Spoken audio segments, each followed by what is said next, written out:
कोलकाता के brigade parade ground में 19 जनवरी को मुख्यमंत्री ममता बनर्जी एक रैली करने जा रही हैं। सीएम ममता बनर्जी के मुताबिक 1977 के बाद कोई बड़ी रैली होने जा रही है। ममता के मुताबिक रैली में पूर्व पीएम देवेगौड़ा, अरविंद केजरीवाल, चंद्रबाबू नायडू, अखिलेश यादव, शरद पवार, शरद यादव, शत्रुघ्न सिन्हा समेत कई बड़े नेता शामिल होंगे। कांग्रेस अध्यक्ष राहुल गांधी ममता की रैली में शामिल नहीं होंगे, हालांकि उनकी जगह मल्लिकार्जुन खड़गे ममता की रैली में शामिल होंगे। तो वहीं ममता ने शिवसेना को भी रैली में शामिल होने का न्योता दिया था, लेकिन शिवसेना रैली में शामिल नहीं होगी। सबके लिए राहुल गांधी एक मजबूत नेता नहीं, एक मजबूरी बन गए हैं। इसलिए कोई राहुल गांधी को मुझे आश्चर्य नहीं होगा यदि ममता बनर्जी ने खुद इस प्रकार की संदेश दिया होगा कि राहुल गांधी आप मत आइए, आपके पार्टी से किसी और को भेजिए।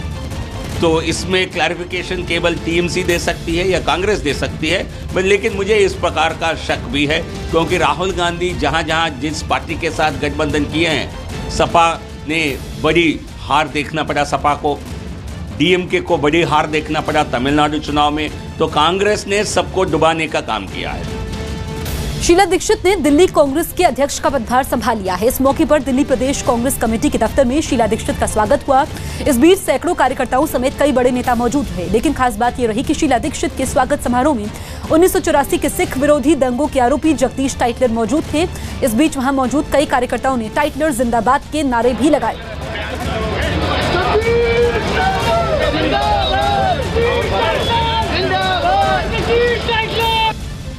देखिए, बीजेपी कोई सवाल उठाए, उनको आंसरेबल नहीं है, हम अपने आप फैसले लेते हैं, हम किसी को आंसरेबल नहीं है, least of all BJP.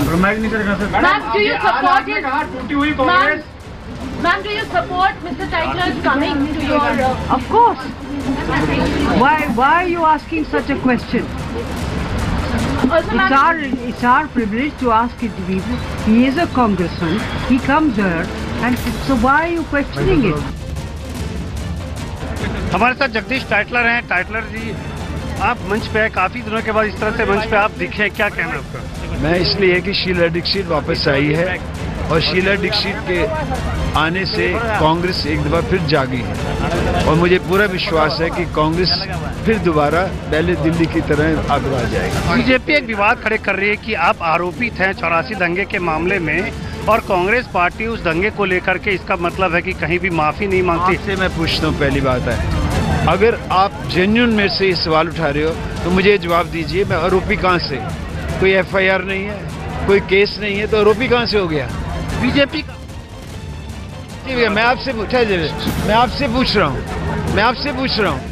Chhattisgarh के अंबिकापुर में कुछ लोगों ने कांग्रेस नेता और नगर निगम के डिप्टी मेयर अजय अग्रवाल के पेट्रोल पंप पर एक कर्मचारी से मारपीट की। आरोपी की मारपीट कर रहे लोगों ने पेट्रोल पंप के कर्मचारी से जबरन पेट्रोल भरवाने की कोशिश की, लेकिन जब पेट्रोल पंप कर्मचारी ने मना कर दिया तो लड़कों का गुस्सा फूट पड़ा और उन्होंने कर्मचारी की बेरहमी से पिटाई कर दी। इस दौरान वहां मौजूद कुछ लोगों ने पेट्रोल पंप कर्मचारी को बचाने की कोशिश भी की, लेकिन वो नाकाम रहे। पिटाई कर रहे लड़के को कुछ लोगों ने पकड़कर अलग किया तो उसके साथियों ने कर्मचारी पर हमला कर दिया। इस दौरान पिट रहा कर्मचारी खुद को बचाने के लिए वहाँ बने एक कैबिन की तरफ भागा, लेकिन आरोपियों ने दौड़कर उसे पकड़ लिया और फिर से पीटने लगे। इस बीच पेट्रोल पंप के दूसरे कर्मचारियों ने अपने साथी को बचाने की कोशिश भी की, लेकिन इसमें वो कामयाब हो पाते इससे पहले ही उनका साथी बुरी तरह घायल हो गया। इस हमले के बाद घायल कर्मचारी को अस्पताल ले जाया गया, जहां इलाज के बाद उसने पुलिस में शिकायत की और दावा किया कि आरोपियों ने जबरन विवाद को बढ़ाया और उसकी पिटाई की।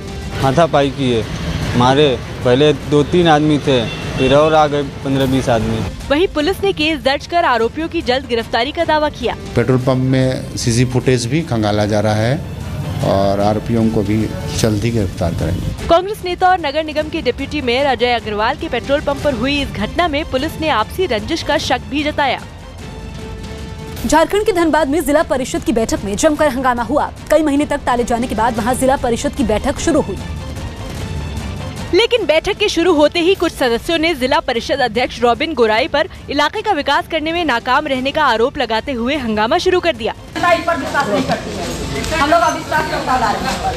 हंगामा कर रहे लोगों ने रॉबिन गोराई के खिलाफ अविश्वास प्रस्ताव लाने की घोषणा कर दी, जिसके बाद दो पक्षों में जमकर बहस शुरू हो गई।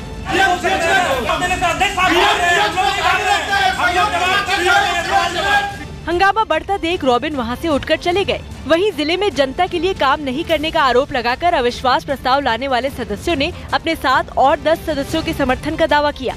अविश्वास प्रस्ताव लाए हैं, इस अध्यक्ष के खिलाफ पे हम लोग का विश्वास उठ गया है। लेकिन रॉबिन गोराई के समर्थकों ने इस पूरे मामले को राजनीतिक साजिश बताया। विरोध सब राजनीतिक विरोध है, सब यहाँ पर राजनीति का अखाड़ा बनाना चाह रहा है। हालांकि इसके बाद भी बागी सदस्य जिला परिषद अध्यक्ष के खिलाफ अपने आरोपों पर अड़े रहे।